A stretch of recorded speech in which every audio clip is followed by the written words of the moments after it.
Good evening, and welcome to Associated Black Charities Equity at Work webinar series. My name is Christy Thornton, and I'm the president and CEO of ABC, where our mission is to eliminate structural barriers and to advance long-term solutions that create new opportunities for Black people to thrive. We acknowledge structural racism's effect on the racial wealth gap, workplace discrimination, health inequity, disparities in housing, policies and practices, educational inequality, and of course, discriminating and dehumanizing laws and policies in our very flawed criminal justice system. Using an equity framework as a convener and thought leader to end race-based barriers that impede Black people, Black families, and Black communities from having an opportunity to succeed is at the heart of all of ABC's programmatic initiatives. We are so excited that you are here joining us tonight for this Equity at Work, where our topic is patriarchy, paternalism, and other systems that oppress. Patriarchy and paternalism have deeply rooted themselves within workplace cultures, perpetuating systemic inequalities that disproportionately affect Black people. Studies reveal that decision-making positions and leadership roles are predominantly held by white men, leading to a skewed perspective that often sidelines the experiences and insights of Black professionals. This phenomenon diminishes opportunities for growth, innovation, and representation. Also, paternalism manifests as well-intentioned guidance that carries implicit biases, portraying Black individuals as needing additional support or mentorship due to perceived shortcomings. This narrative undermines their competence, reinforces a cycle of dependency and limited advancement. In addition to patriarchy and paternalism, there are other workplace power structures that are far from transparent and operate in ways that often disadvantage Black employees. Organizations are being called on to acknowledge the urgency of dismantling oppressive structures and fostering inclusive environments that ultimately empower all employees. Tonight, I am so excited to welcome a very esteemed group of panelists and ask them to join us on screen at this time.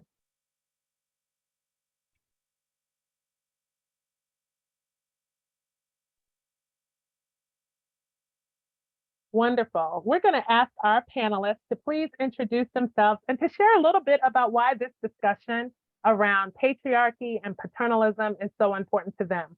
And we'll start with Mariah. Good evening, everyone. Thank you so much, ABC, for inviting me to come and speak on this topic. It's really important. I think this conversation is very important for me as someone who loves history and research and has done a lot of work on colonial legacies. I think a lot of times when we talk about colonialism, we tend to exclusively focus on racism, but we don't think about how so many other systems came out of the process of the transatlantic slave trade that we have absorbed as Black people and actively are causing harm through imitating the system that we were a part of, whether that's colorism, whether that's conversations about gender violence and patriarchy.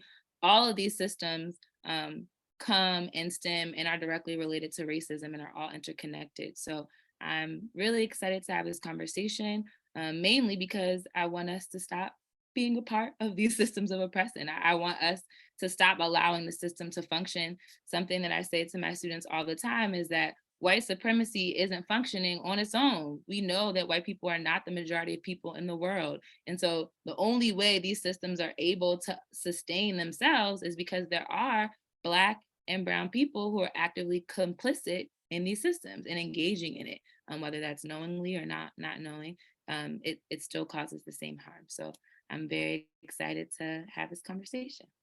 Absolutely. Thank you for joining us tonight. Now I'd like to introduce Roland Selby. Roland? Hey, good evening, everyone. Roland Selby, and I spent the last 10 or so years working in nonprofits serving young adults and workforce development. And this is a topic that is really near and dear to my heart. I spend a number of times working with young people in different organizations as a mentor. And I think that when you look at the history and legacy, as Mariah had so articulately put it, there's a lot that we had to unpack and call out because we've inherited a lot of the problems that we're faced with now.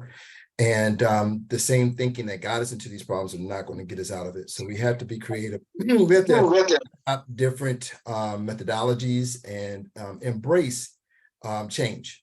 And one of the things that is also really interesting about the topic that we're talking about today is that a lot of times these are unspoken things that happen in workplaces. And we find that people at the water cooler or in our private sex huddles, we call it out, but it's not addressed and escalated up. So I think it's important to identify, call it, name it, and identify some of the tools that we can practically overcome it. Perfect. Thank you. And Adiola. Hello, everyone. Thank you for having me. My name is Adiola Johnny. I'm the founder of Femme Equity. Femme Equity is a digital platform that connects underrepresented professionals with tools, resources, and community to close any compensation gaps they're going through. And I think it's really important to have this specific conversation because when it comes to the patriarchy, we know all of the qualitative issues and, kind of all the systematic issues, but we also there is a financial and number amount to it, and that is the pay gap, right? That's the various pay gaps. Essentially, Black women in the course of a 40-year work period lose $1 million in funding because we're being underpaid, we're being underestimated. And then by the time we call it out, it's usually later in our career to really close that compensation gap. And it's also for Black men as well. And it's really important to really kind of counteract the patriarchy and have conversations. And as Ronald had said, like those taboo topics like money and the cooler talks, really bringing them and having community and conversation about it. Because not only do we need to close the patriarchy and the paternalism, but we also need to just undo all of the systematic oppression that our community consistently faces. So I'm so excited for this convo. I am as well, and thank you all for joining us tonight. I want to start by inviting those who are viewing with us tonight to participate. We want to make sure that if you have questions, you're dropping them in the Q&A, that if you have commentary, that you are in the webinar chat, make sure you're chatting with everyone and not just the panelists, so everyone can engage and learn from one another. I also want to level set a little bit. So I must say that, as I was growing up in my generation, we talked about racism, but we did not necessarily have all of this newfound terminology where we're talking about patriarchy and paternalism and, white supremacy culture and tokenism and all of these things. So I think it's always important to make sure that we know how to define these terms as we are using them to confront them. And so patriarchy, just in definition that I've located, was that it is a social system where men hold primary power and dominate roles of leadership, authority, and influence, while women and other gender diverse individuals tend to be disempowered. So in a patriarchal workplace, men would hold the majority of the leadership positions, and there would be a gender bias that exists that can limit opportunities of career advancement for women, specifically Black women. And then paternalism is a system where those in authority make decisions on behalf of others, often with the intention of protecting or guiding them. But it often, in its well-intention, results in disempowering individuals and denying them autonomy. So does anyone want to kind of contribute to those definitions and how, have any additional color you'd like to add to those for those who are listening and may not be as familiar with these concepts? Adiola? Yeah, sure. I'll talk about tokenism and kind of that only one syndrome. So if anyone has known my background, I was working at Wall Street at 20, super young. And I was the only Black woman there. And because I was the only and didn't have a networking community with me, I found out I was being paid 48% less than my male counterpart. And it was shocking. But what was even more shocking was that I didn't have easy access to a tool to really stop that. And I think when it comes to tokenism specifically, that only one syndrome sometimes we like to elevate it and like to be like, oh, okay, well, I'm the only one for now. And it's like, well, while you're in those positions, let's actually start building additional people. Don't be the only one. And then after you have all these people, while you're there advocating and pushing the needle. And so that's my additional take, especially with tokenism, because I know I personally experienced it and a lot of people from the community have. Absolutely. So as we talk about patriarchy and paternalism, we mentioned other systems that oppress. Certainly tokenism, we're talking about white supremacy culture, sexism, certainly racism, stereotyping, and where all of these things intersect. So love to hear more color to some of these terms and perhaps some of your direct lived experiences with these oppressive systems in the workplace. Mariah? Sure. I was processing my thoughts around patriarchy, specifically in context when you are in a workplace environment that may be predominantly Black, right? So when you're not necessarily in a situation where you're dealing with exclusively white men or folks who are non-Black. And I'm thinking about the intersex of colorism and patriarchy and how those systems influence one another, and how oftentimes, specifically dark-skinned women are demonized. They are considered to be hypermasculine.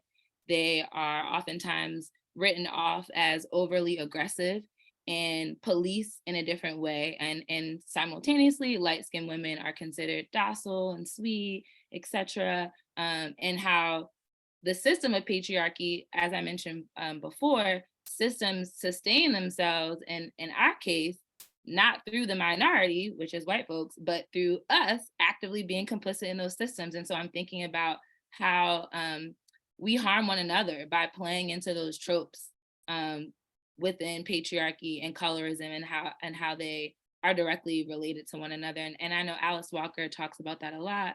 Audre Lorde reflected on that a lot. A lot of organizers that I look to look back on early movement work of the 60s and certain women who were put in power and others that were completely silenced, and how colorism and patriarchy were playing a role together. Okay, we see these women as more hypermasculine. We see them more as a threat to our masculinity, which is created, right? These are all things that we've created ourselves.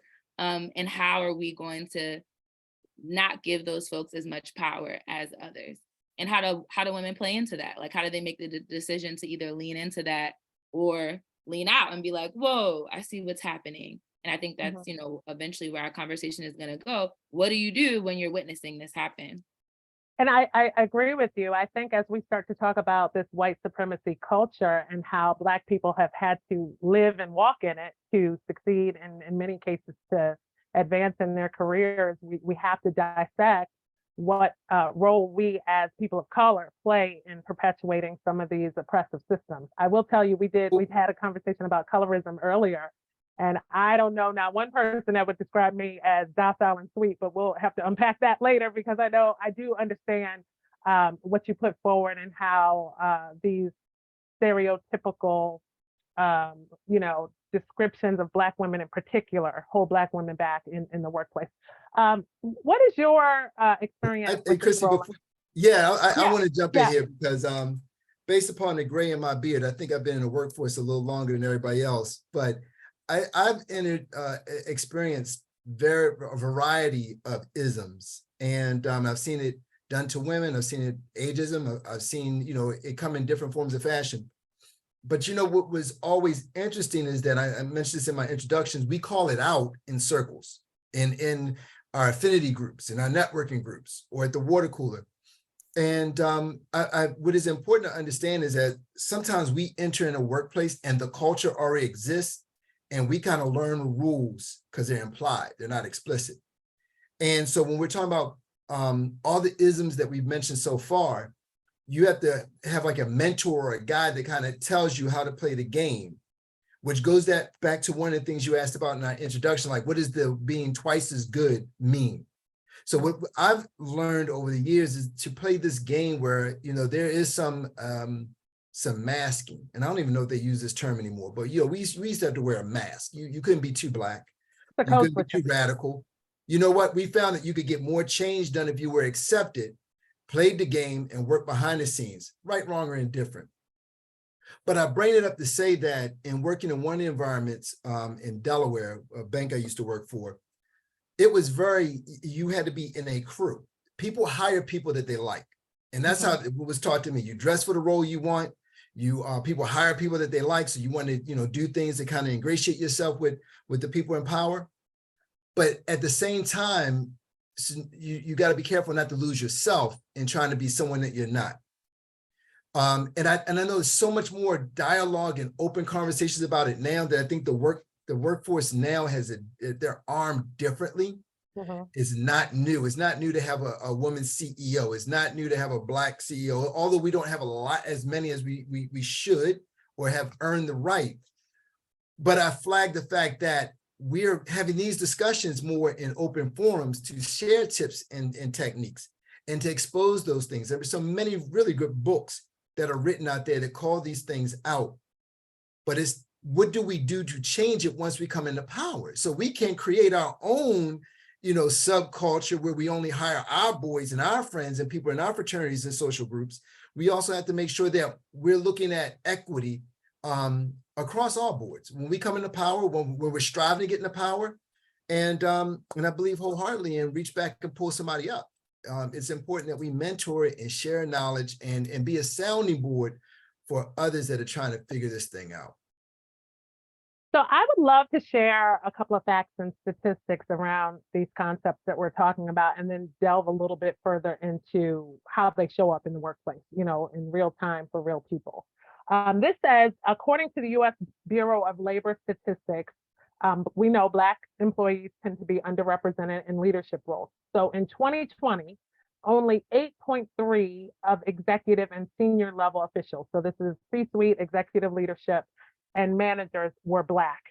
That's in the United States. Is that a surprising statistic to anyone? Do you have anything that brings to the forefront for you? 8.3% of executive leaders, senior level leaders and managers were Black in the U.S.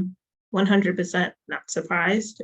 I would hope that no one on the call is super surprised.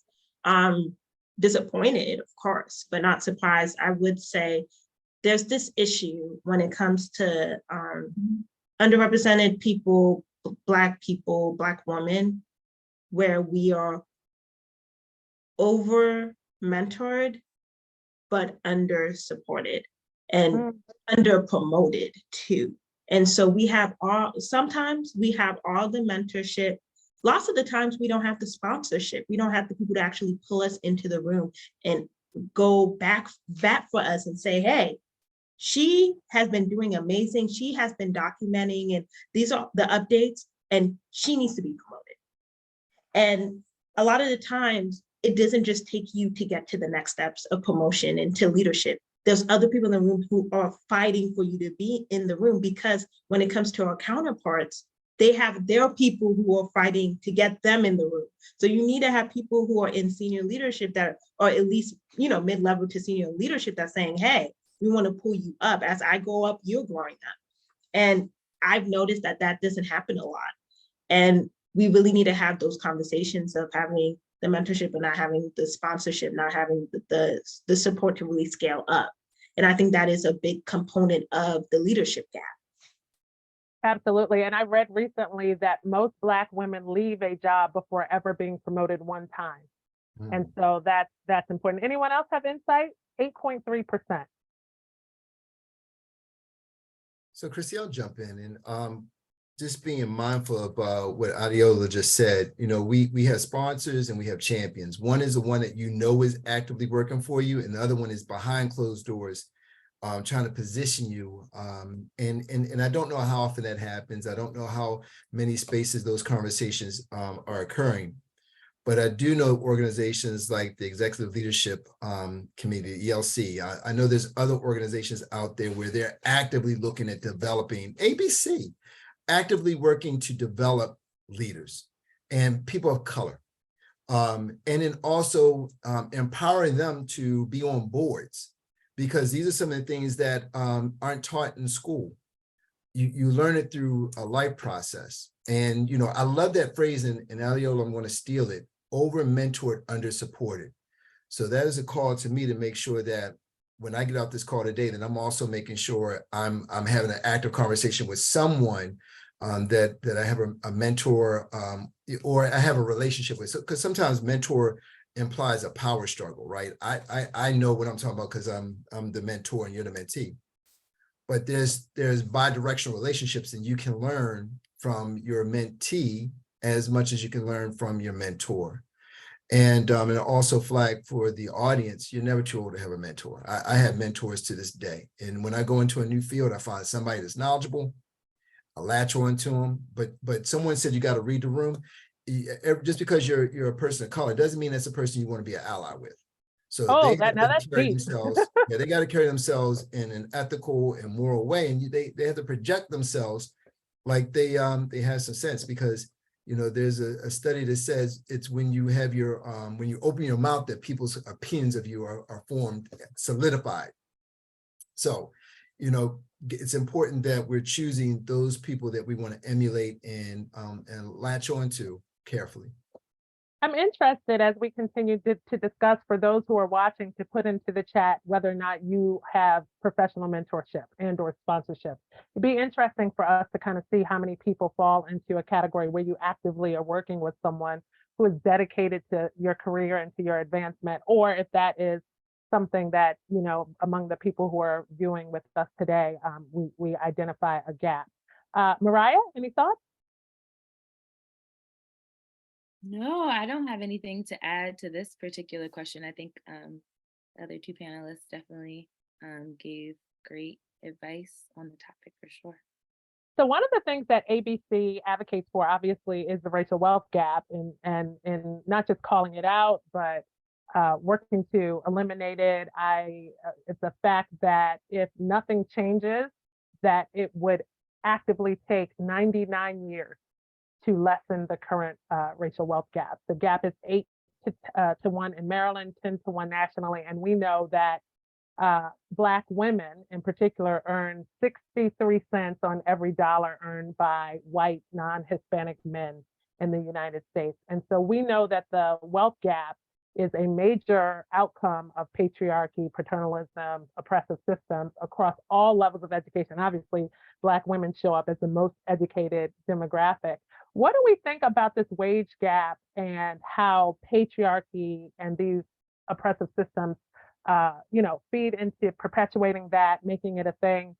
How have you experienced it? Adiola, you shared some of your insight on that. I've talked about it on previous webinars. What do we think about this wage gap and how it just is perpetuated generationally at this point over decades and not getting any smaller?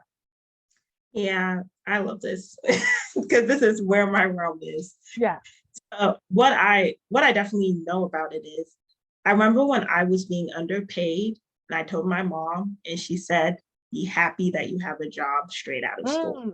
Okay, so that's indoctrination, right? Be happy, and I understand where she's coming from. Mm-hmm. My mom had been underpaid for 20 years as a registered nurse, as a director in nursing, and all the leadership roles.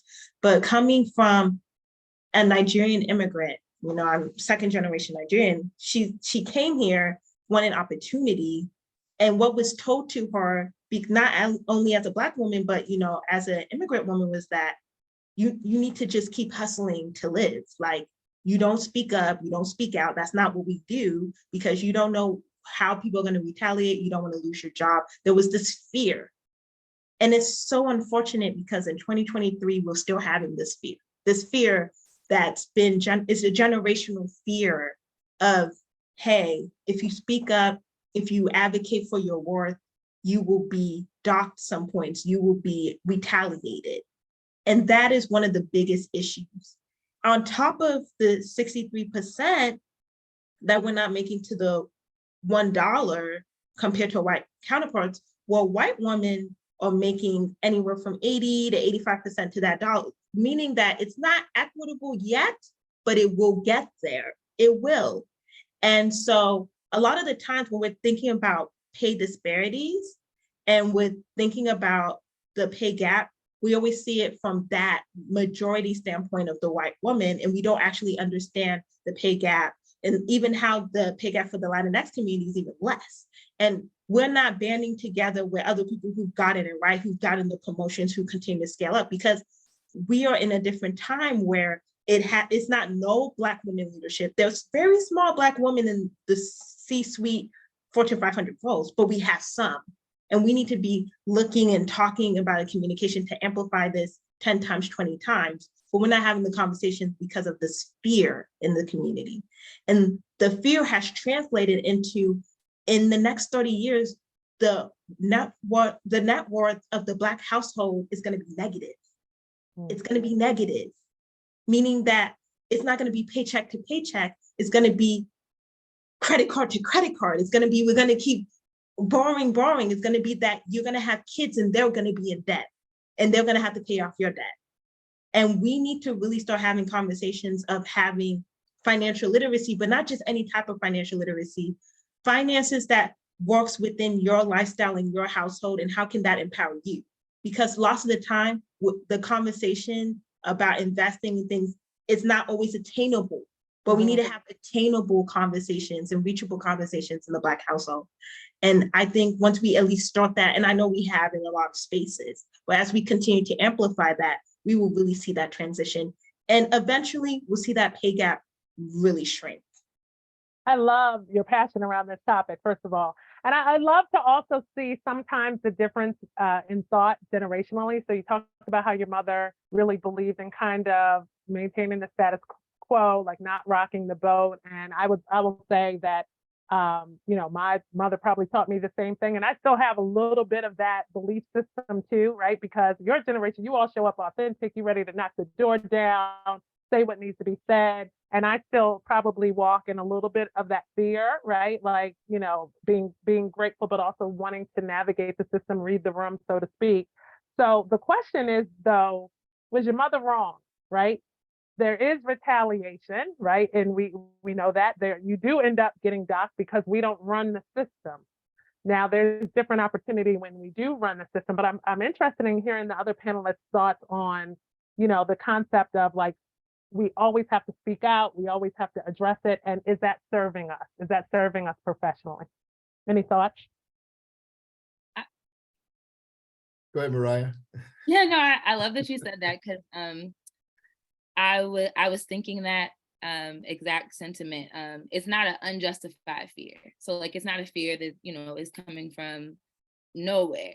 I'm thinking about Joy DeGrasse post-traumatic slave syndrome, and she goes through, all these different fears, from just the way that we will be walking on a sidewalk and make the decision to step down to allow a white person to go by. Like, these are things that are like deep genetically. So many psychologists continue, Black psychologists are doing studies about these, like, these fears aren't, just coming from nowhere. So I think it is important to acknowledge that those fears are real and that there are real harsh consequences when Black folks, especially Black women, speak out about the violence that they're facing, whether that's equity in the workplace or actual physical violence that Black women are facing, and then deal with the consequences of speaking out about it. And so it makes me think about alternative systems, right? Like, capitalism is doing what capitalism is supposed to do. And racial capitalism is absolutely going to be violent towards Black women. Like, that is what it was literally created and designed to do. So what does it look like to start leaning into more coalition building? What does it look like to start leaning into more African indigenous economic systems that our ancestors were aware of and created way before capitalism existed? Are we going to continue to opt into a system that we feel like isn't serving us? Or are we going to look, move out and say, wait, this isn't working. Obviously, we're not going to win Monopoly because we didn't get $200 at go. We're not going to get out a free jail card. So we're not going to play the game. Like, we're going to do something else and go with systems that existed before. Like I mentioned, capitalism is not the oldest system in the world. There were systems before it, and there will be systems after it, as we witness, quite literally, its crumble. And how can we build within our own communities collective economics? And Organizations in Baltimore that I think of that are leaning into this would be Collectively, founded by Jamie Wooten, who is like, okay, let's stop begging for the dollars from these in this white philanthropic world that has no care about us. Let's look inward. How can we get money flowing within us? Black Church Food Security Network, founded by Pastor Heber Brown. Like, let's go in. Let's stop going out begging, please treat us well, if it's not working. And it also can lead to violence, like you said, a justified fear, because it literally can lead to consequences, i.e. losing your job, being blacklisted, not being able to be hired again. Yeah, Mariah, I also wanted to add other organizations that are doing amazing work, Be More Empowered, Innovation Works, as well as Harbor Bank of Maryland. They're very sustainable and they have very interesting models to really kind of have that community led and kind of reinvest into community. But thank you for bringing up those resources as well. And if I can join, I'm gonna take a different direction, because I think the young ladies have highlighted some really powerful issues, and I want to go into systems. And there is something called degree inflation, which is requiring a college degree for some of these jobs that you really don't need a college degree for. And what it's doing is eliminating a lot of really solid candidates that could do the job, could excel at the job, but the degree is keeping them from entering that workplace. So you also have that contributing to the reduction in the contributing to that wage gap, because there are probably there's an effort going on right now to have these conversations. Organizations like Grads of Life, they're on the front line trying to do things that can celebrate a person's lived experience and how it could it's transferable skills. So we do have to also look at how we can work within the systems. I think the 110 Project is doing amazing work there. Grads of Life. I'll throw out a couple nonprofits that are on the forefront, Empower and also Year Up. So what is important to understand is all of these things need to happen in parallel processes. Not one thing. It can't just be the economic activities. It can't be just the social. It's got to be all these things. And there's different organizations that are boots on the ground that are championing all these simultaneously. That's a beautiful thing, and I get excited about that. I do also want to flag to the audience too that there's so many different pathways to get to that end goal. If that end goal is that you're in the C-suite, or that you are a senior leader. There are organizations that are aligned with making sure that they're looking for people of color, of various backgrounds, because they know there's been studies that have been done that there is a collective power and a different thought process when you have people with different backgrounds coming together. And that's across all walks of life and all demographics. People are a unique thing in that when you bring people together and they can work in harmony, there's some amazing things that we can be done. So with that being said, I just really want to flag the fact that if you're an employer, please reevaluate your job descriptions and see if you need that 4-year college degree requirement for that particular job, because you may be losing out on some really strong talent that would make a big difference in your organization.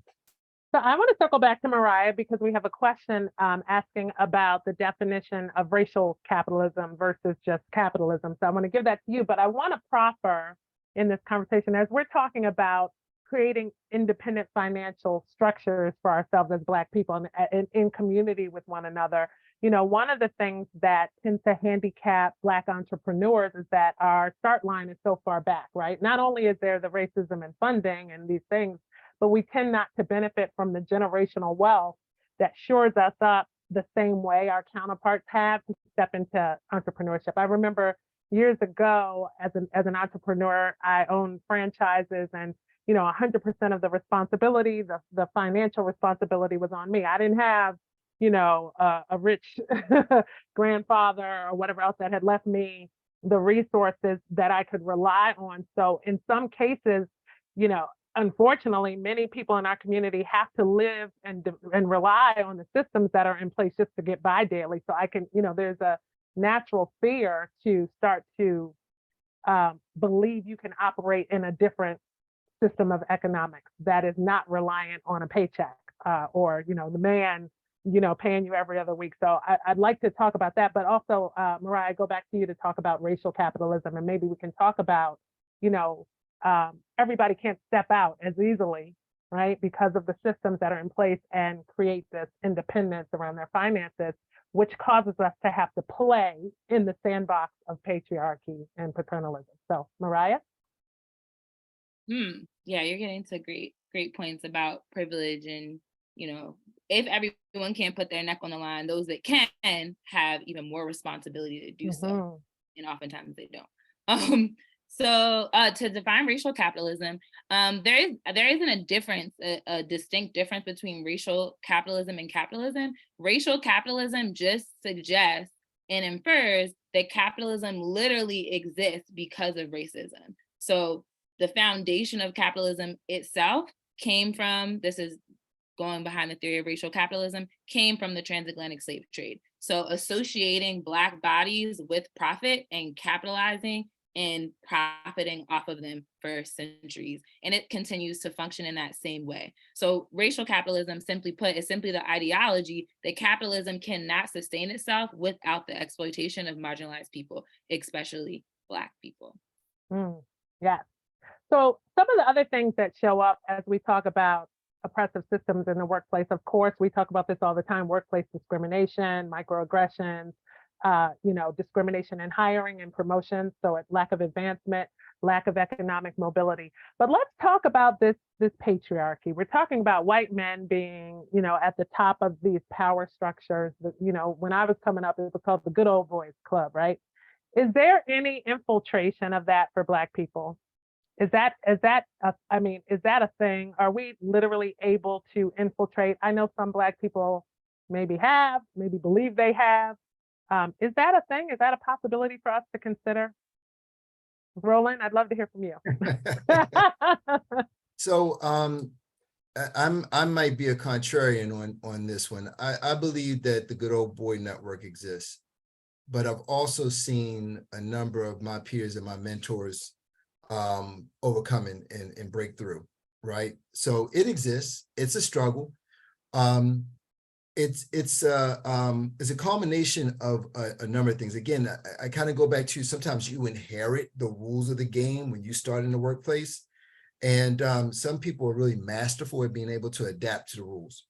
If no one tells you what the rules are, then you don't adjust yourself accordingly. So I'll never forget when I entered the workforce from after I graduated from Morgan.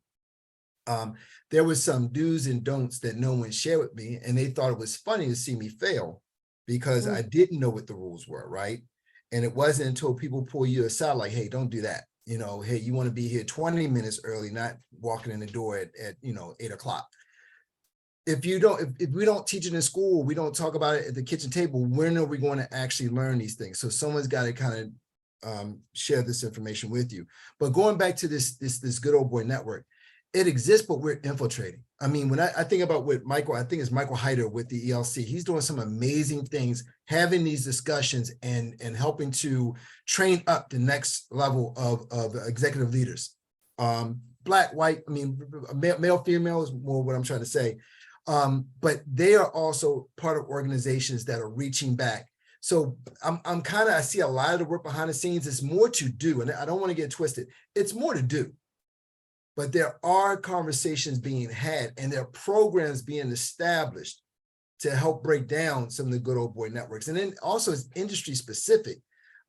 Because the last 10 years, I've been in the nonprofit space. That's more heavily female. I might be doing a generalization, but if we talk about construction, then we know, hey, that's a heavily white male industry. Tech and IT, the articles imply that it's a heavy white male industry.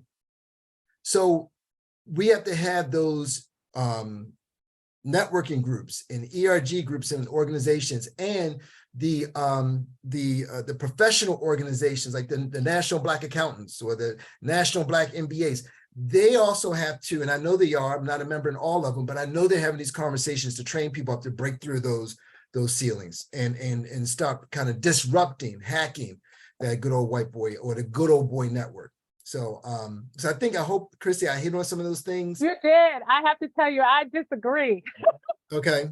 And so here's where I land, and my, opinion, may not be well received. I don't believe we're able to actually infiltrate the Good Old Boys Network. I think there are instances where Black people, Black professionals have risen into the ranks of what appears to be, high-ranking positions. They appear to be included and accepted.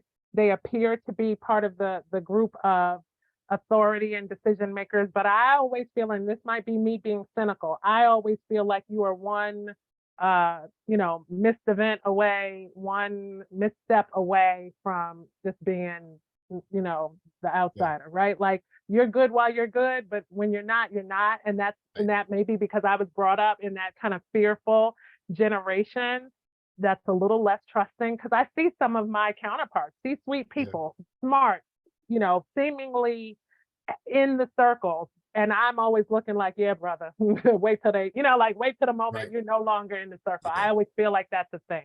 I want to clarify. I didn't say infiltrate. I said hack and disrupt. Disrupt. Okay. Hack and disrupt. Okay. Because the thing is that a true good old boy network, you're not going to get in. You're not going to be at the table or those conversations where, they may be throwing the N-word around, right? You're only going to be what they allow you to get in. So, but hacking and disrupting is what is important, because when you get your opportunity, you are also finding ways to bring others in, change policies, change systems. And it's that systems change that allows for, from my perspective, the greatest impact. I definitely agree with that. I just want to make sure we're aligned. I'm on the same page. You're not going to infiltrate, but you can disrupt and hack. Unfortunately, I think in some of those circles where you are included, I think it's the opposite. I think they are saying the N-word with you at the table, and you just turning a blind eye to it. And not so, me personally. You don't mean not you personally. No, not me personally. No, not you personally. But I've seen it happen. I've seen it in my own career. I've seen the expectation that, that you, as Adiola's mother said, you should be grateful just to be here. And so even though you're here on the Zoom in the room, we're going to be our natural selves. And because you want to be here, you're just going to have to accept how we show up in patriarchy, how we show up in racism and sexism and stereotyping. And I've seen many times in my own testimony, when you get to that level of success as a Black professional in white circles, the guard comes down, and they don't care that you're in the room. They're going to be who they're going to be, but you're expected to be grateful enough to be there to accept some of those isms. What do you all think? Adiola? Yeah, I would touch on that. Y'all both made great points. So Chrissy, on to yours. I do kind of agree with that. There is no infiltration. That is just amplified tokenism. Like that's amplified tokenism. Remember when I talked about tokenism and me being the only one in the room? If I am the only one in the room and I end up being the C-suite or whatever stuff, people are going to use me as that only, well, we're not racist, or we love women, or whatever the case is, because they have that one rule of like, hey, okay, we helped one of y'all. So even if they help 15, 20, at the end of the day, they're helping less than the majority. Now, there are ways to disrupt, but it's extremely hard to disrupt by yourself. You do have to build allyship. There are white women, there are white men that understand it's not cool to be racist. It's not cool to be patriarchal. It's not cool. And you actually can lose a lot of, and just talking in money terms, they can lose a lot of employees and retention and a lot of financial things that come when you are not equitable, when you're not diverse and things like that. And I think a lot of the times you got to kind of hit them where the money is, unfortunately, because what I've seen in my space is that it's not enough to say this is the right thing to do. Oftentimes it's just not enough to say this is the right thing to do. This is what we're supposed to be doing. Sometimes it's like they have to financially see it. And I think in my way, that's how I disrupt, because I know that me being the only, one of the few Black women in my space really trying to close the pay gap and trying to really be said and make things equitable, that I have a lot of challenges. And I know that it's not just going to be me, it's going to be other people that kind of turn the wheel. And sometimes it takes them other people that don't necessarily look like me rallying behind, but I don't think it's infiltrating anything. I just think it's my version of disruption, as well, Roland said. So a couple of questions in the chat, clearly from Black women in the chat, are questioning where Black men show up in this concept of patriarchy, right? Because, and I must say, Roland has already said that you go in and you learn the rules. And Mariah already said that we start to perpetuate some of the things that are put upon us because that's what you need to do to survive and thrive. But this question says, you know, how is breaking into the good old boy network different for Black men? Because there seems to be no equality or equity for Black women, you know, so where these conversations and alliances are built in the bar, on the golf course, you're looking at are doors that sometimes are open for Black men extended to Black women. Is that something that you all would like to weigh in on? Yeah, I wanted to say that, one, I think it's problematic I agree with you that there's no infiltrating, and also we have to question why we want to infiltrate. Like, why would we want to imitate the good old boys club? Like, the definition of it literally is rooted in patriarchy. Like, it's a male exclusive club for men to make decisions because they feel like women don't have a say. So why try to imitate? Why try to get into this? The reality is that we do. And so when it comes to Black men who are able to infiltrate the white good old boys club, they do it. But are there good old boys clubs within our community? Absolutely. Like, I feel like that's what's missing from the conversation, is that we literally imitate these systems of oppression. The good old boys club is nothing to be infiltrated that is good and beneficial and positive. It's violent, it's problematic. The foundation of the good old boys club was the Spanish, the Portuguese, and the French selling enslaved Africans. We don't want to imitate those clubs, but we are. And so how are Black men developing their own good old boys clubs? What is the foundation of that? What are Black institutions that have literally imitated these same white systems of violence, and how are they impacting our community? How does classism influence that, right? Again, of course, we're always going to have a conversation about colorism if we're talking about classism, if we're talking about race. Like, why are we imitating the good old boys club? Why do we want to get in it in the first place? And why would we want to do something that has historically harmed our people anyway? Because it leads to money and power, obviously. But we should interrogate that. And I love, even though I have my own critiques of Fanon, but he talks a lot about how Black men desire and try to imitate white men in Black skin, white mass. He talks significantly about that, how there's this obsession with trying to be like white men. And I think when we even look at politics and we look at Black men's voting habits with Trump's election, and how there was a large amount of Black men who voted for Donald Trump and repeatedly tend to be significantly more conservative, especially if they have more money. And so what does it mean when Black men are actively trying to imitate white men? And how does that impact our community? So before we put all the pressure on Roland to answer this question for all Black men. Right. I want to say that at all.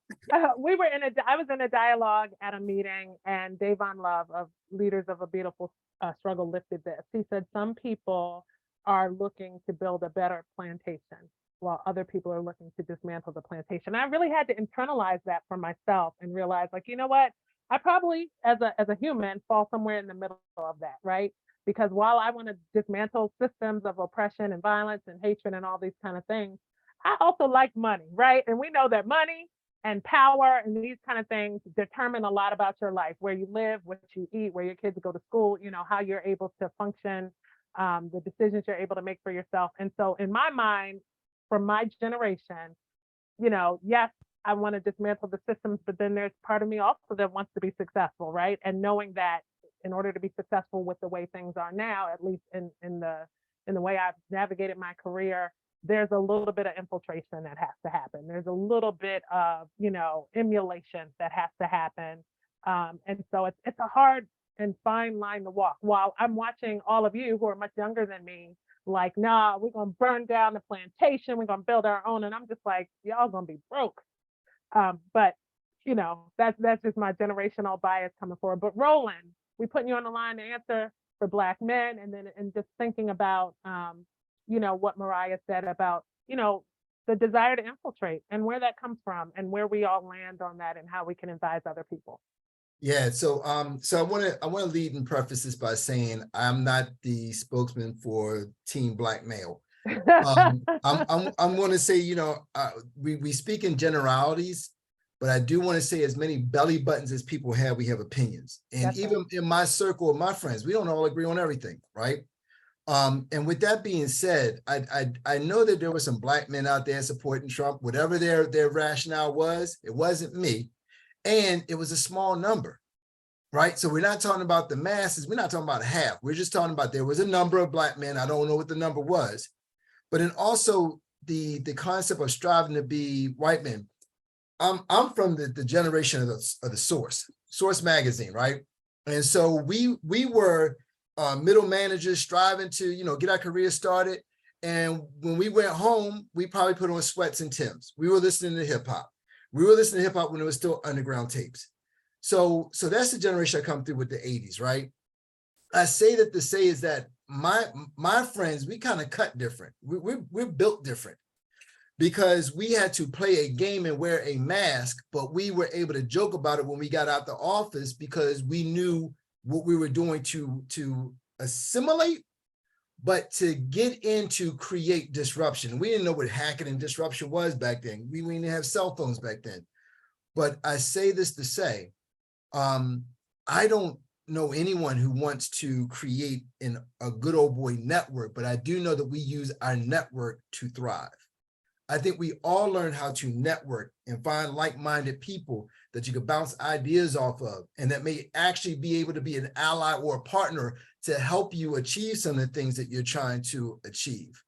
Or to take your department, your team, your organization in a different direction. I think what may be labeled for some as trying to assimilate, maybe they're trying to achieve. They're trying to grow within an organization or within a profession. I'm not endorsing, because it's not the road that I took. I mean, I learned how to walk. I was dead center, right? You hear the political pundits talk about, you know, center left, center right. I was more center left, right? I was in the middle. And so what I try to do is when I left the office, then I could let my hair down. I could be me, but I wasn't in a safe space to be me, right? There was no safe space. When I grew up, we were latchkey kids. We went home by ourselves and cooked dinner, right? So, I mean, this is the generation that I was coming through. So when we got into a spot, right, we didn't trust anybody. You had to earn our trust. We in talking in generalities, I'm gonna use my me statement, my I statement. My boys go back 30 some odd years. These are guys I've been in the trenches with in high school, and you know, we joke about having you know, those lived life experiences that if it ever came to light, you have mutually assured self-destruction, right?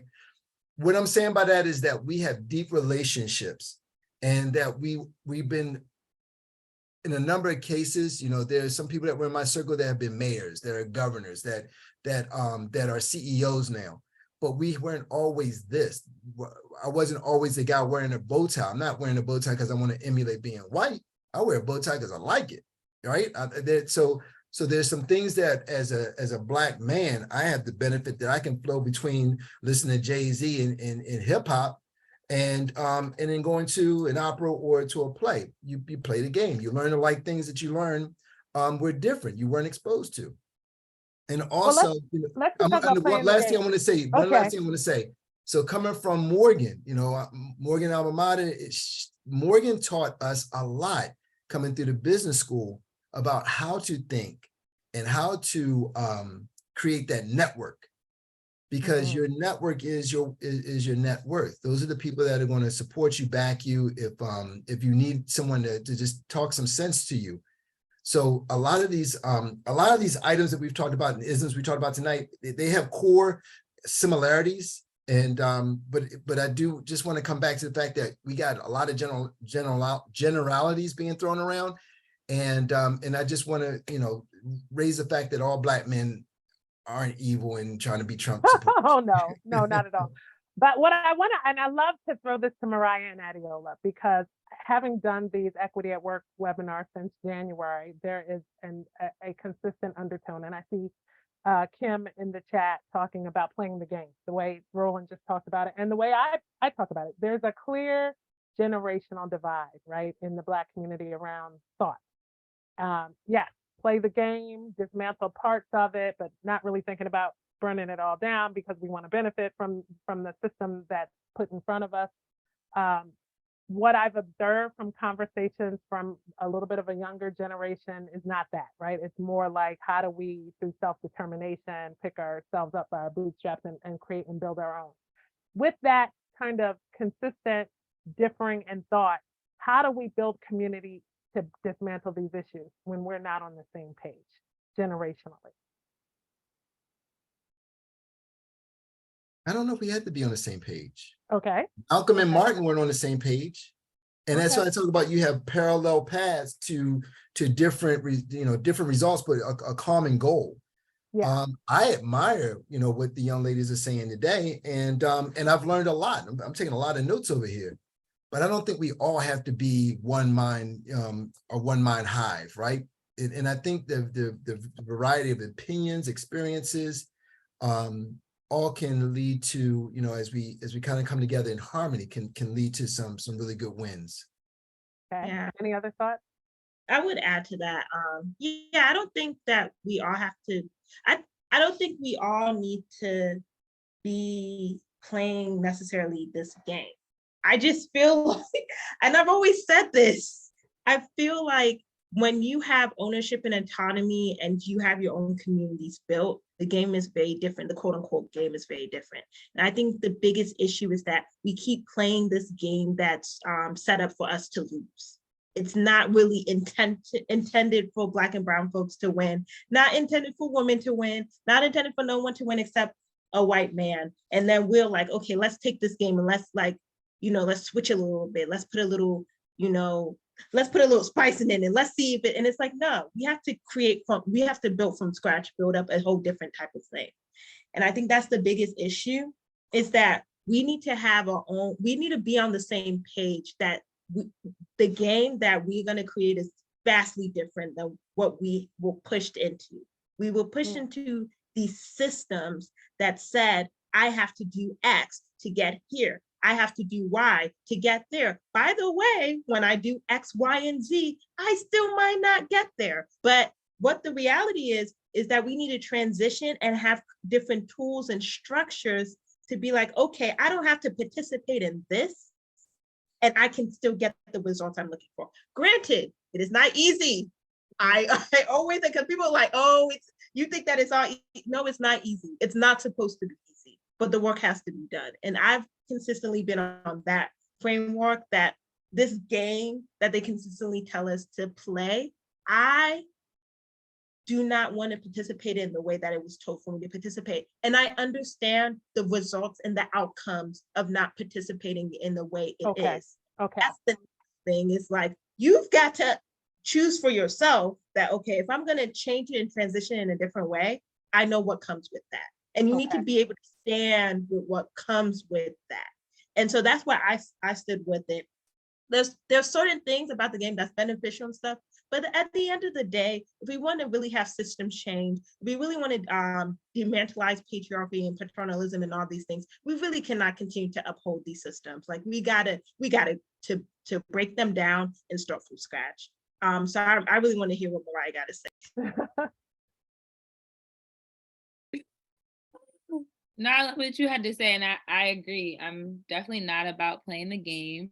I love the quote that you brought up by Davon Love. It's very true. As I mentioned before, I'm a lover of history. I'm always reading new historical accounts of resistant movements, how Black people who were free were navigating their freedom differently than others. So like, this has always been the case in terms of generations. Like it was mentioned, Malcolm X and Martin, we're not always on the same page, even though we know towards the end of Martin Luther King's life, he definitely began to be more on the same page as Malcolm X, as he actively witnessed his words be used against him, and that it wasn't necessarily in alignment with what he envisioned for our people. But there have always been differences between how Black people navigate their access to freedom. Baltimore, fun fact, used to have one of the largest free Black populations in all of the Americas. So did Havana, so did New Orleans. And so what I love to do is study that and look, okay, there were literally free Black people in the midst of the transatlantic slave trade. How did they choose to navigate that freedom? Did they choose to reach back and say, oh, I'm free, but no one else is free, so this isn't freedom? I'm gonna put it all on the line to get everyone else freedom? Absolutely. That's how we end up with the Haitian Revolution. That's how we end up with Toussaint Louverture, who was a free Black man who said, I'm free, this is nice, there's a good amount of us who are free, but this ain't enough. I'm gonna put it all on the line so we're all free. Same thing right now. There are some Black people who have had access and have access to the good old boys club. They have access to it. They have access to income. They have access to a certain amount of power, and they are good with that power, and they're good at not reaching back. And a lot of them are reaching back through the nonprofit industrial complex, which we're not even able to get into today, which isn't even really addressing the issues in our community. And that's a decision. Like, this is like a non-judgment zone. We're all facing oppression. That's a decision to not reach back in a way that's actually sustainable. There's others, and there will always be others who will be like, I'm free, this is nice, I have access to nice things, but if something's not sitting well with me, that there are people in Baltimore City right now who are in 3rd grade and can barely read. Something's not sitting with me right now, that there's schools like Gilman right down the street from schools like Frederick Douglass, where the graduating class is only 25 students and they start with 300 freshmen. There's some people who are just like, no, this isn't enough.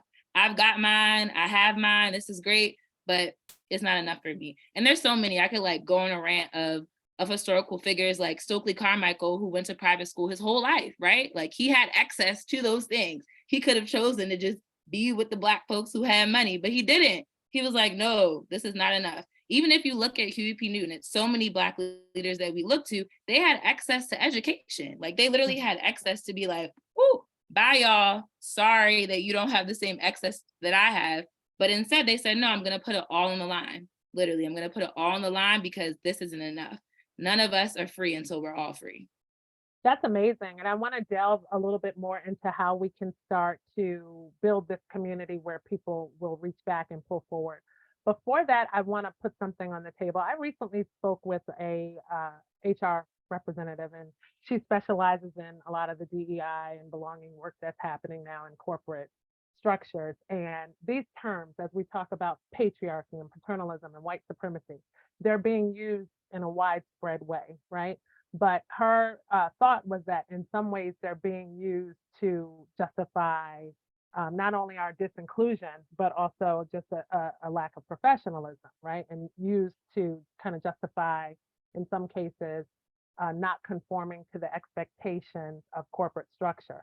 So the example that I've encountered recently, as I talk about professionalism, we actually did one of these webinars about professionalism and how the traditional concepts of professionalism are steeped in white supremacy, but then there are other concepts around what professionalism really should stand for, like reliability and, following directions, working well with others. Those things on their face don't necessarily create, a disinclusion or, but as people are in workplaces calling out patriarchy and paternalism and white supremacy in instances where it's being used to kind of cover up the fact that they're not good employees, how do we feel that might be co-opting the work we need to do in these to eradicate some of these systems? I can really talk to that. Professionalism used to mean you looked a very specific way, your hair was a very specific way. There was a point in time where my hair looking like this was not professional. There was a point in time where me in some places, I still can't wear this jacket. Like, it's not professional, but that has no ability to how I perform, how I excel, how I show up in the workplace. Those have nothing to do. They're not correlated. Now, when we're talking about the bad employees, people that don't show up, that aren't reliable and stuff, that is all races, that's all people. But for one reason or another, when it comes to DEI and these other blanketed terms that, we still don't know what it means. Everyone keeps pulling it out. No one knows what it means. No one can get on the same page.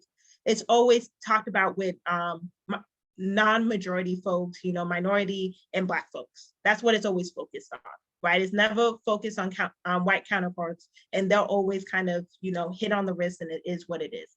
Now, when it comes to really calling out patriarchy, paternalism, these spaces, in majority white spaces, it doesn't even matter if it's in the workplace, but just in general, there is those consequences of you're gonna be looked down upon, and those consequences of, hey, this isn't the space to talk about it. Someone said, read the room.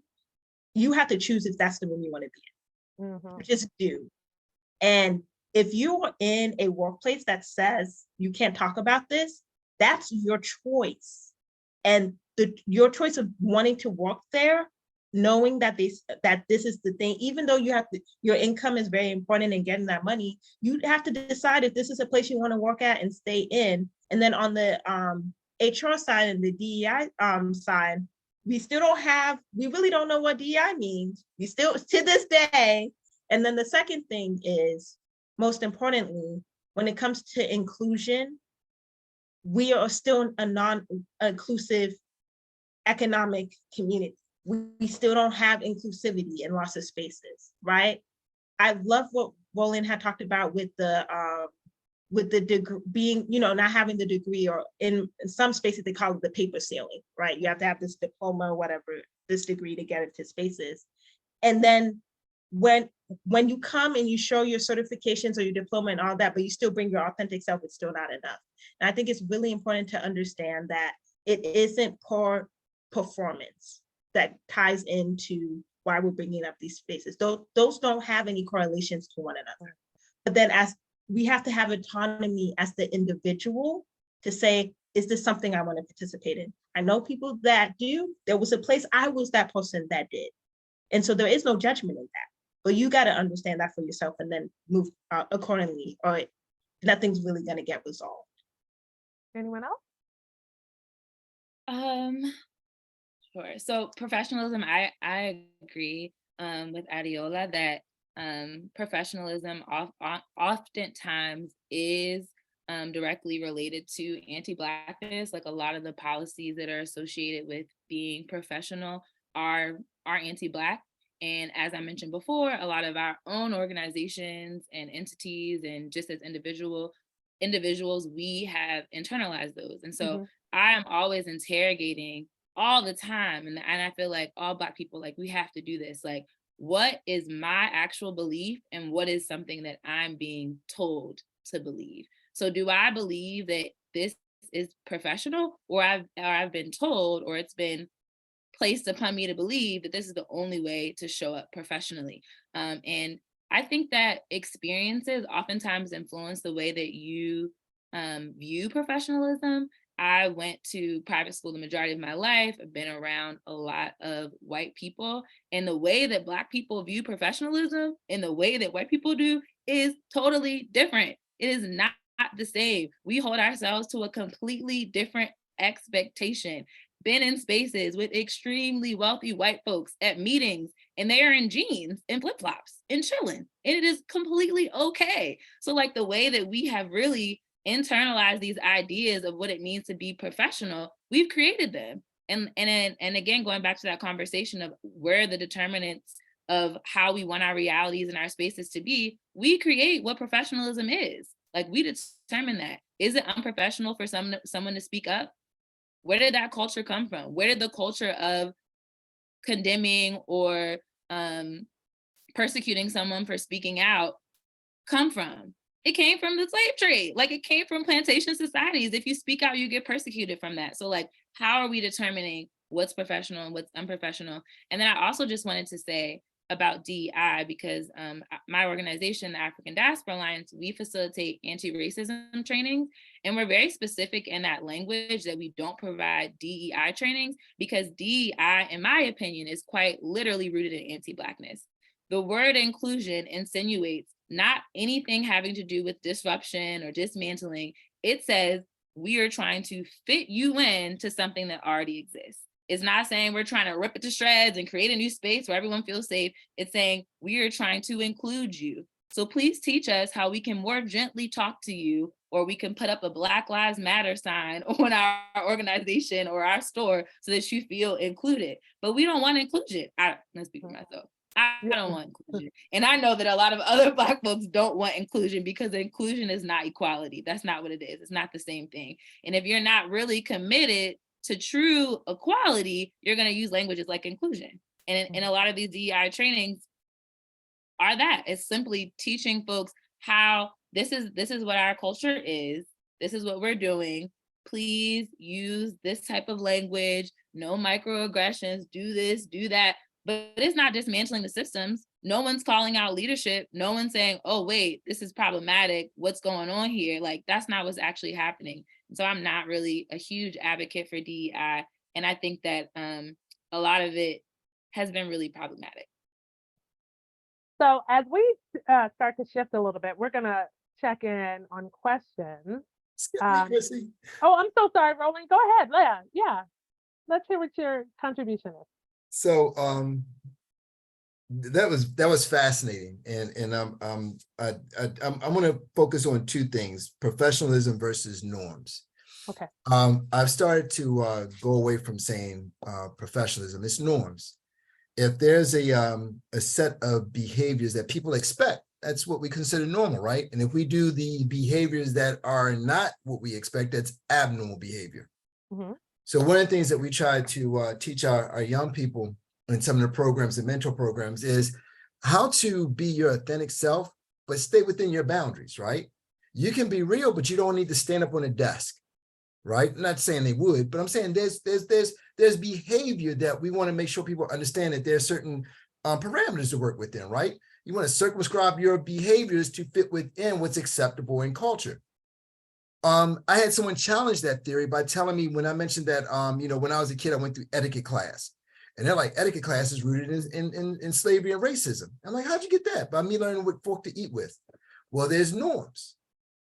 Norms don't apply when you go to a pizza joint. I don't need to know etiquette when I go to a pizza joint. Maybe don't put your elbows on the table, or, how to eat a piece of pizza. But if you go to some fine dining, you want to know what each one of those utensils and the order that you use them in. So you fall into a pattern. I'm going somewhere with this, and I just want to say norms versus professionalism.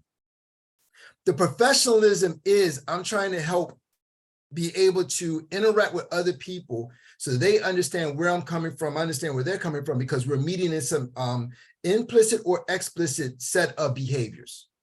I mentioned, a guy told me you need to be at work 20 minutes before, not on time. And you learn that if you pledge a fraternity, you learn to be, or sorority, to be on time is to be late. To be early is to be on time is to be late. I say all that to say, there's norms that we want to make sure that our young people, our people in the workforce are aware of, and they can make a conscious decision that they fit in or they don't.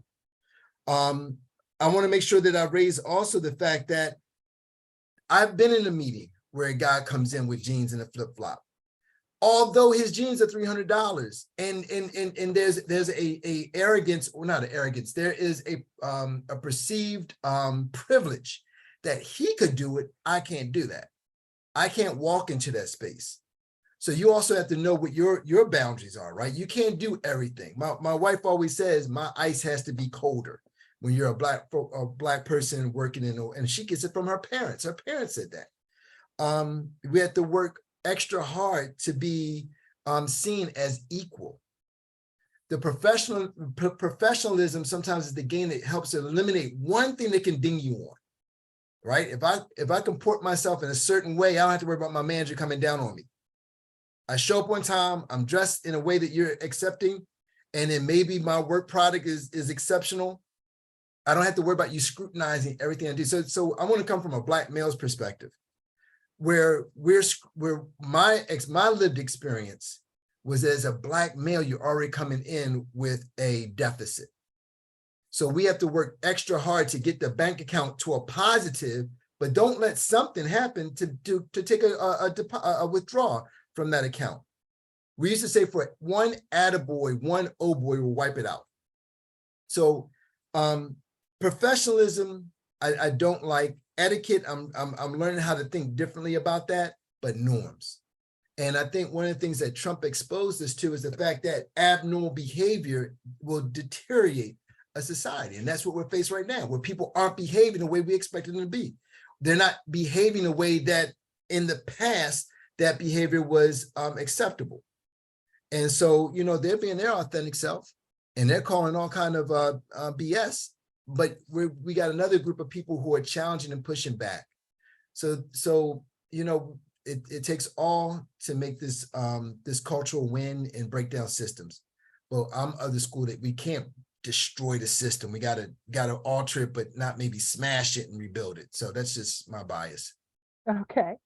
Well, as we now kind of pivot toward making sure that we leave our audience with some tips, tools, guidance to help navigate this structural inequity in the workplace around all of the isms and all the systems that oppress, I'd like to do so with a lens toward a question that was presented to us about what about Black people who deliberately block other Black people from going up the ladder. We have kind of, you know, mentioned that throughout the conversation, but I'd like to start to talk about how we work to overcome, and if not overcome, navigate these oppressive systems, specifically at work. And then if we can weave in some thoughts about how we as Black people can not position ourselves to do more harm to other Black people, that would be helpful as well. Anyone want to start with tools, tips, guidance to help people either dismantle or better navigate these systems? Yeah, so I would say, and we talked about it before, the mentorship, the sponsorship, and then Roland said so famously, the champions, which, you know, champions are oftentimes hidden, but they're there. So really having those people who are rooting for you to scale up and trying to find who are those people within your organization, and if you're an entrepreneur, within your ecosystem. One thing I would say is I'm very privileged to start my entrepreneurial journey with a cocoon of Black women at the Women Entrepreneurship Leadership Lab. To a point, when I left the cocoon and I saw how other people treated me, I said, what? I thought everything was kumbaya. I thought we were all in community and sisterhood. But when you have a ecosystem in a community and a membership that's so powerful that you feel seen, that you feel like you can come as your full self, no judgment, and continuously be able to go back and revisit and be there, included in that way, not inclusion, but included and a part of something so great in that space. It is a breath of fresh air, and creating those spaces within yourself is going to be very incremental to scaling up. So that's at least part of it. And the other part is, you know, your superpower. You know what makes you amazing. Don't let other people's thoughts, opinions, conflicting, whatever they're saying, challenge that. You know. And so you need to be in spaces and have reminders of how amazing of your superpower and continue that. Because every day, someone's going to try to be ugly with you. It's just a thing. They're going to try to be ugly and try to tell you what you're not. And if you have reminders, if you have community, if you have, I don't know, a text message to yourself every day, something to say, hey, this is who I am, to have that confirmation day over day, it will really not only keep your spirits high, but move you closer to your purpose and what you're doing. Because there is going to be people who are trying to counteract what you're doing, who you are, what your gift is, but you know what it is, and don't let someone take that from you. That's good advice. Any other thoughts about navigating patriarchy, paternalism, you know, dismantling oppressive systems, tips for Black workers in particular? What about allies? We haven't really talked about allies. Like, we've talked about, you know, changing, empowering ourselves. Is there a role for us in engaging allies in this journey? So Chrissy, if I can just say, and I'm gonna be brief on this, I think allies, champions, and sponsors are created through cultivating relationships. And so that means that for me to be able to invest my time with a person is something that they have caught my attention, or they've asked, right? They've come to me and say, hey, I want you to, help me. Because people tend to be receptive when people are asked to help. With that being said, there is a need for us to remember that regardless of race or gender or creed, you have jerks. And there are some people, regardless, they're just not nice people. But on the when you take them out and you look at them as an exception, you want to find those people that and those organizations that are promoting equality, or they're promoting the ideal of that we all should have opportunities, right? There's a piece of the DEI that you don't really hear about, and that's the belonging. And that's a term that's been popping up over the last 5 to 10 years. Diversity, equity, inclusion, and belonging. It's the difference between I want to have you at the table, but I'm not going to create an environment where your voice can be heard. Creating an environment and creating those spaces and places where your voice can be heard, regardless of who you are, that is the belonging part. So that is something that I think is very, it's starting to become more prominent in conversations, because you can have that, as Adiola said earlier, the diversity, equity, and inclusion is not the end all. It could be something that's doing more harm than good if it's not done in the right intent, the letter of the law versus the spirit of the law. But with the belonging, when you have organizations trying to be thoughtful about where are we recruiting from, what schools are we on campus with, what are the programs we're sponsoring and supporting, that is a powerful concept, and that's starting to take root and grow. Okay. Mariah, any thoughts? You have a lot of thoughts. I could tell you trying to figure out where you want to start. No. I'm just thinking about Fannie Lou Hamer.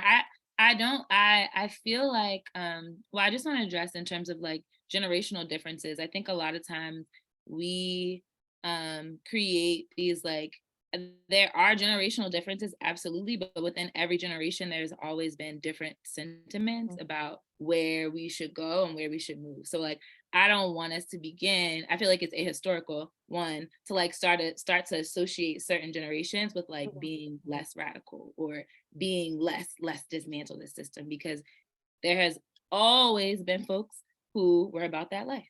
And many of them are still political prisoners to this day, because of their decisions to lean into that sort of ideology. So I just wanted to address that, because I think that intergenerational organizing is so important. And I think that a lot of the sentiments that I shared today are not just a reflection of my youth, but are a reflection of elders who have poured into me and shared their sentiments and their ideologies and the way that they think and they believe and the way that they moved and navigated when they were youth. And now that they are older and can't move in that same way, are passing that on to me. And so I'm a reflection of them and of those elders and ancestors as well, who had similar sentiments that I do.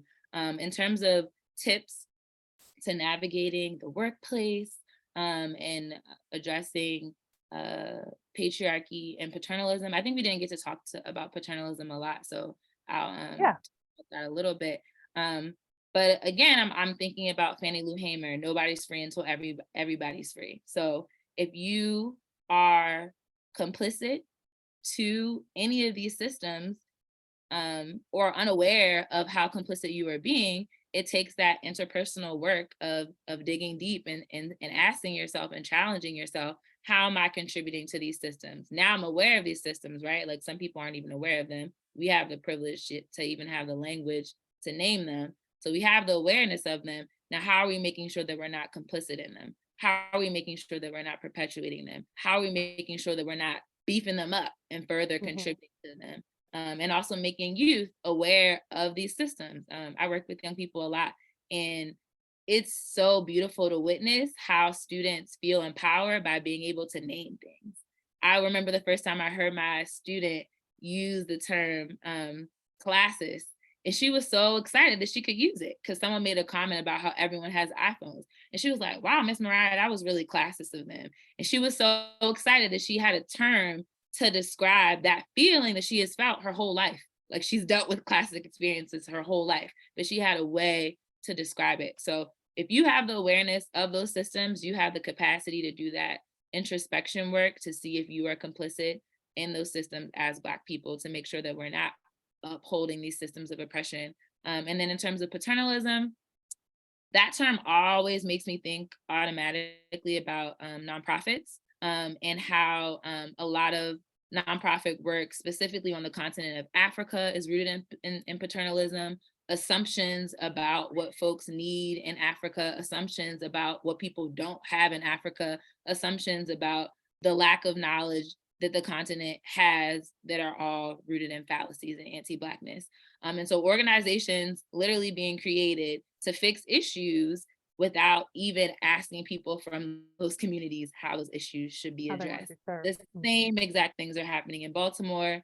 Organizations are being created by people who are not from Baltimore, who are not talking to the people of Baltimore, and who do not believe that the people of Baltimore have solutions for their own issues. And that's rooted in paternalism. And we know that paternalism, because I love history and I'm a historian, is the foundation of the transatlantic slave trade. There was literally a belief that enslaved Africans were people that could not handle and navigate their lives on their own, that they needed to be saved and redeemed, and that they had the answers through baptizing us and bringing us to Christ and forcing us to do all sorts of things. That was paternalism. And a lot of nonprofit organizations engage in those same sort of systems, assumptions about specific groups, assuming they know the solutions, but have never even talked to someone from that community, but know that they have the solution, and not allowing Black people the self-determination and the autonomy to solve their own issues, not trusting them with money. It can just be with money, not trusting that Black people can be given money to solve issues in their own community, because we've internalized ourselves that fear that we can't handle it ourselves. We need help. Somebody higher up has to help us. Some white person has to teach us how to do it. But we have all the answers within our own community. So this is a really great conversation, and hopefully just the beginning of a discourse around all of these issues that people will continue beyond the webinar, be bold in talking about it with one another, sharing their experiences. And before I turn it over to each of you to kind of give some last and final words of advice to our participants tonight, I would like to go back to something Adiola said earlier that really hit home for me, because one of the things that I documented as a tip to help Black workers navigate was to set clear goals around their career path. Because I think once you do that, that really kind of determines where you land, what your course is as far as creating a different path, establishing something different, breaking away from the systems that oppress, deciding to remain within those systems and trying to dismantle or disrupt them. So this says to define your career goals and then create a plan for achieving them. That can certainly help you stay focused and motivated, but also I think it tells you where to show up, how much you're willing to tolerate, how much you can stand as a human, how things align with your personal beliefs and value systems. And I think it's something that each person watching has to consider as they then step into their power to make change against these oppressive systems. But let's have some final words of advice for our participants tonight. And let's start with Mariah. I was the last one to go. I thought I was going to be And we go back the other way. No worries. So last words of advice. I would just say the importance of history. So always digging into history and colonial legacies, understanding what things are being taught to us and have been ingrained to us and aren't necessarily natural to us. Also the importance of understanding that all systems are created by people, and us as African descendants have the capacity to create new systems or return to old systems that we felt like worked in the past, but we don't have to do anything that does not feel good to us, including working twice as hard for half as much. I think that rhetoric, that language has harmed our communities in a lot of ways, although it may have led to economic advancements. It also has led to terminal illnesses that I've quite literally witnessed in my family's through the amount of stress that goes through. My grandfather, who was a physician by the time he was 23, but transitioned by the time he was 64 years old. And there's so many studies about Black physicians during that time period who were going to Meharriet Medical School and attempting to assimilate in a lot of ways and did not live even half as long as their white counterparts. So we always have to question and interrogate how assimilation is actually violent to our people. So that would be my advice: is what is assimilation and how is it damaging you potentially by trying to engage in systems that were ultimately created to be violent against your person. Thank you. Roland? I appreciate it. So I guess my closing tips would be strive to have a purpose-driven life, understanding what those things are that you're passionate about, and how those passions can align with helping improve the condition of our fellow men and women, right? Our humanity. And I think that's also important for us to realize that, you know, we're not going to take our trappings and our money with us when we transition. So what can we do while we're on this planet to make this a more loving culture, a more equitable culture? I didn't mention what I do. I'm currently the chief of staff for the Mayor's Office of Homeless Services. And I've been exposed to some of the challenges that our citizens in Baltimore are faced with, and some of the conditions that they're living in. And there's a humanity that we have to tap in for all. And I think that if we are able to align to those, that sense and desire to do and help others, not just to do it as a platitude, but to do it because you sincerely want to change a system or change the dynamic of a community. And the last thing I'm gonna say is be a continual learner. Mariah, I'm a history buff too. You said Fannie Lou Hamer, and I got all excited because, you know, she was a great example of sticking with your convictions, right? And what I would encourage people to do is you can, you know, go online, Google a topic, find a book. Audible is out there. You can listen. Always learn. Be a continual learner, and just don't have it for the sense of checking a box, but then figure out how you can apply that learning to improving the condition of our fellow human beings. Thanks. Thank you. And Adiola? Yes, so I would say for individuals specifically, you can only control what you can control. There's a lot of systems, there's a lot of resistance, there's a lot of external things that we truly cannot control, but you can control what you're looking for, and you can also control how you want that to manifest within your life. Mariah talked about how, you know, the stress and all the other things of trying to assimilate had really taken not just an emotional, mental toll, but a physical toll in the family's life too. And that is something you can control, how it manifests within your life. And I would say, you know, just taking that autonomy and then sticking with the result, whatever that result is, understanding that, hey, this outcome happened, and standing by those decisions from the individual side. And then from the institution side, because I know there's some leaders of organizations, I would say one of my favorite writers is Bell Hooks. And the quote is, any organization that is tailored for women must be designed with the most underserved, underrepresented, and marginalized individuals in mind. And I still stand with that. I always stand with that. That's why my organization, Femme Equity, exists, because we're focused on Black and brown women who have been significantly underpaid before we get to any other people who still have a pay gap, but it's not as significant. And that's applicable to, you know, any work that we're doing, that anyone's doing within Baltimore beyond. And I would really say with those two things, just really understanding the intention needs to match the impact. You have to be thinking about that at all times. The impact and intention, you have to think about those two things for us to really move the needle and really move forward. But that's all I have to say. Thank you so much. This was such an enlightening conversation that I very much appreciate. ABC is so thankful and grateful to our panelists tonight for lending not only your insights, but your expertise. I've learned so much from each of you this evening, and hopefully our viewing audience and our replay audience will as well. We invite all of you to join us in October, where our Equity at Work topic will be navigating imposter syndrome. And on behalf of Associated Black Charities, this is Christy Thornton. Good night.